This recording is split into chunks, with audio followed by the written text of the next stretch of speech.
Oke, jumpa lagi dengan saya, Rioni Safa. Kita akan melakukan jokes stand up comedy selama 5 menit mengenai rokok. Ini bukan promosi, tapi menarik juga membicarakan soal rokok karena banyak di masyarakat kita yang ada yang rokok, hampir semua cowok ngerokok, beberapa cewek juga ada. Dan sebenarnya ada yang menarik dalam kemasan rokok ini. Peringatan pemerintah. Merokok dapat menyebabkan kanker, serangan jantung, impotensi, dan gangguan kehamilan dan janin. Tapi ada satu penyakit yang lupa atau mungkin tidak teringat saat membuat peringatan ini.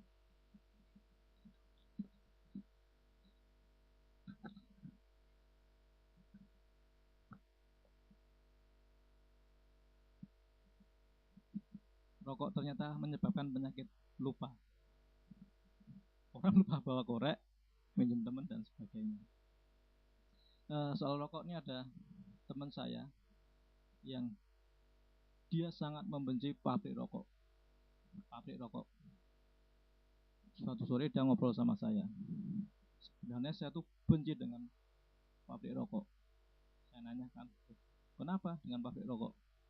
Bayangkan, dia tuh membuat produk rokok yang mengganggu kesehatan. Bukan hanya yang merokok, tapi juga perokok pasif di sampingnya. Belum lagi soal biaya kesehatan yang dikeluarkan. Kalau itu keluarga tidak mampu, lebih banyak orang itu merokok daripada untuk pendidikan dan sebagainya. Ini kenyataan. Terus saya jawab, nah kalau kamu benci pabrik rokok terus ngapain gitu? Loh, saya tuh kalau ada pabrik rokok di depan rumah saya, mau saya bakar itu pabrik rokok. Tapi sayangnya satu, di depan rumah saya nggak ada pabrik rokok, dan yang kedua, merokok itu bisa membakar pabrik rokok itu bisa ditangkap polisi karena mengganggu ketertiban. Makanya daripada saya membakar pabrik rokok, mendingan saya bakar aja produknya satu-satu di depan rumah.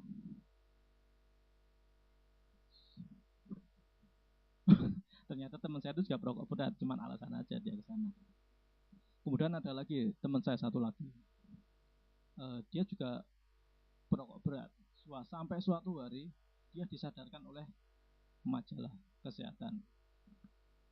Di suatu waktu dia iseng ada kerjaan baca majalah. Rubrik apa sampai dia berhenti di rubrik kesehatan. Dia baca rokok terdiri dari 400 produk berbahaya, bahan berbahaya, misalnya ada plastik, ada cat, ada warna atau apa gitu, nikotin, tar dan sebagainya. Kemudian dia baca bisa menyebabkan bla bla bla bla sama yang disebutkan dengan bungkus rokok tadi. Sampai di situ dia memutuskan untuk berhenti. Ya, akhirnya dari setelah baca majalah kesehatan itu dia memutuskan untuk berhenti membaca majalah kesehatan. Ternyata dia juga perokok juga. Dia nggak mau urusan rokok diganggu dengan pemahaman dia mengenai kesehatan. Jadi tetap aja dia merokok dan berhenti baca majalah. Kemudian ada lagi, dan saya sendiri yang ngelakuin, seorang perokok gitu. Kira-kira ya baru 1-2 hari yang lalu. Saya nungguin di halte mau naik bis. Kebetulan ada seseorang yang nggak saya kenal. Dia duduk di samping saya juga. Di samping kayak Pak Kusir aja. Duduk barengan dengan saya. Karena nunggu bis saya ambil rokok dan menyalakan. Samping saya kesel gitu kan, kayaknya dia bukan perokok. Mas, udah lama ngerokok mas? Saya jawab, ya kenapa kalau udah ngerokok kan nggak ganggu kesehatan juga.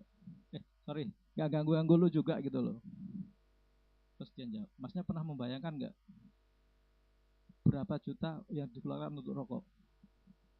Saya kan diem aja, itu uang saya sendiri, saya nggak pernah ngitung gitu loh.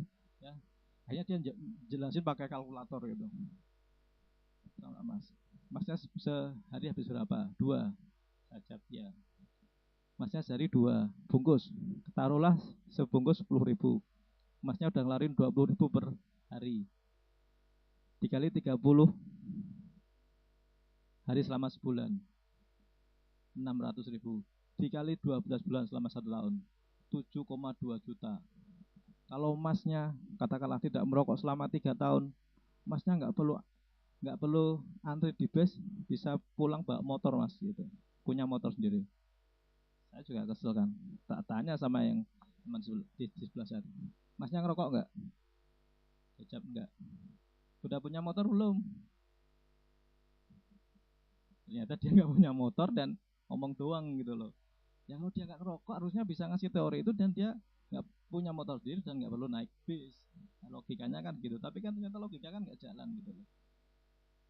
Itu sama halnya dengan eh, apa namanya, soal dokter. Soal dokter spesialis THT ini juga soal logika ini. Kok jadi logika ya? Jadi ada seseorang memeriksakan burung beonya, diperiksakan ke dokter. Sorry, bukan dokter THT, sorry, dokter hewan. Hanya burungnya itu dibawakan ke burungnya dibawa ke dokter hewan. Dokter hewan ya, bukan dokter kelamin dan kulit. Hanya setelah diperiksakan dokter, dia ngeluh, dok, ini burung saya kok batuk-batuk terus ya dok ya. Oh dia, sebentar saya periksa dulu. Akhirnya burung beonya itu diperiksa gitu kan sama dokternya, diperiksa gitu, di ronsen atau di apa gitulah, saya juga nggak tahu soalnya soal dokter hewan gitu. Akhirnya dokter bionya itu dokter hewannya bilang sama teman saya yang melihara burung beo, gini pak,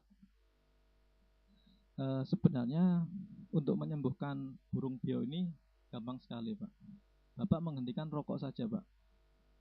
Teman saya kan heran, loh apa hubungannya burung beo yang batuk dengan saya ngerokok? Terus dokternya bilang, maaf pak, burung beo ini bukan batuk, tapi dia menirukan suara batuk bapak yang banyakkan rokok. Ya gitulah, akhirnya sejak itu dia memutuskan untuk tidak memelihara burung beo lagi.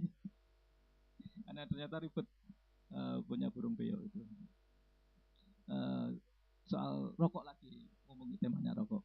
Kebetulan saya dulu masih kuliah tahun ya 98 gitu lah, masih zaman-zaman reformasi. Saya ikut sebagai mahasiswa, sebagai pengembira. Di zaman itu hampir semua teman cowok saya itu merokok. Gila kan? Teman seangkatan, teman sekuliah, semua pada merokok. Nggak ada yang nggak merokok. Terus saya tanya suatu hari, ini kenapa sih kalian kok pada merokok gitu? Kalian tuh masih mahasiswa. Iya mungkin ada yang sebagian udah cari duit, usaha, kerja atau apa. Tapi kan masih banyak orang tua nih ngandelin duitnya orang tua. Terus teman saya yang perokok itu bilang gini, kamu nggak tahu ya, dulu di bungkus rokok ini ada tulisannya, peringatan pemerintah, merokok dapat bla bla bla bla gitu. Ya, karena saya merasa pemerintahan saat Orde Baru itu tidak legitimate, tidak dapat dipercaya, maka saya merokok. Karena saya apa? Karena saya mengabaikan peringatan pemerintah. Karena di mata saya pemerintah itu tidak legitimate. Jadi kalau ada makanya dari sekarang peringatan pemerintahnya sudah tidak dihilangkan karena ya itulah mungkin karma politik atau apa. Oke, cukup sekian penampilan saya. Saya Muhrioni Safa. Sampai jumpa